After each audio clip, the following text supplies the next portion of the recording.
I think good buildings, and particularly buildings that support education, ought to be about discovery. You ought to be able to not get it just by walking in the front door. There ought to be something that draws you in and draws you through.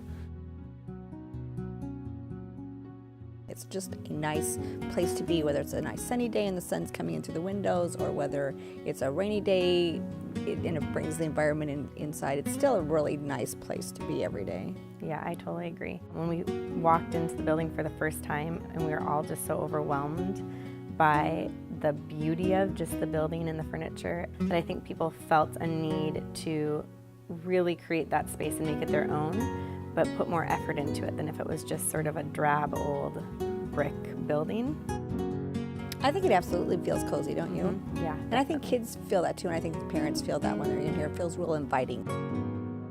Probably one of the strongest things that drove the design was the desire to create a building like it belonged here, like it opened itself up to the outside and actually invited the island in. I love the transition of spaces over the bridges, and I know when I've been coming through the building, they use this as a teaching environment as well. Is that right? So you'll see, sometimes you'll see kids gathered here, that's cool. and teachers and furniture, and you know, it lends itself to a flexible environment, which is what we wanted.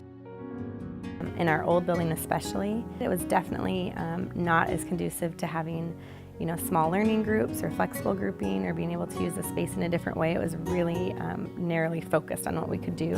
And here there are so many opportunities in all different content areas to use it in a lot of different ways. I think when you have a traditional building with the one room, it forces you to treat kids as if they're one group of students all doing the same thing, because you don't have space to do much else. And in this type of setup, you're much more easily able to treat them as individuals and have them do individual types of things, or have them work with small groups who are working on the same concept, because there's the physical ability to do that. What I really appreciate is the simplicity of the design. As we were thinking about how were we going to add the playfulness and certainly the color, I think the design has provided a canvas of which to work from. We actually started thinking about color during the schematic design phase. I mean, I remember having the green floor in my office for months and months and months, and bringing in different kinds of chairs, different kinds of fabrics, different kinds of carpets. And we actually didn't end up with any carpet in this building. It's the first building that we did with no carpet. So it's just a nice, clean, clear color palette that I think still allows the island to come in, still allows the natural environment to come in, but also provides a little bit of fun. I remember when we brought the color scheme to the staff, because we were on the planning committee together, and we showed everyone the green floor and the orange, that at first some people weren't even sure if it was for real or if it was a joke, because it looked so green and so orange, but it works. It really does. Tamla knows what she's doing. One of the things you did here, Tamla, that actually supported personalization is you worked to get those tiles manufactured for the bathrooms that actually were student artwork, right? Right. Well, Jill, who is just an extraordinary art teacher, had these wonderful tiles that students had. They actually were artwork, not tiles, but she was doing a Matisse study, and I saw them in her room and said, that's exactly what we need. And ironically, many of the colors that are in the building came from that tile design. When we saw the orange chairs, we were all a little wondering how that would be, and it totally fits. And the kids love them. I remember in our old building, I would have the little girls in my class would get their little skirts and stuff stuck in the cracks in the chairs because they were so old. And I'd say, oh, honey, it's okay. We're going to be getting a new building with new chairs. And now I think that it just is so wonderful how they can sit. They can get a little bit of rock in them, but it's, you know, they have that give in them so they can rock back and forth, but it's just such a nice learning environment for them to be able to sit and use that in a way that makes sense. I love how the chairs are designed so that they almost have to sit up straight. Yeah. They can slump, but it's not comfortable to slump in those chairs. It really forces them to have to sit up straight. That's not a bad thing for little kids as they're growing up. No. What I really appreciated was we had a very standard idea in our head of what furniture was. We didn't even know the possibilities of what was out there that could change a space into being really flexible. And it is really flexible.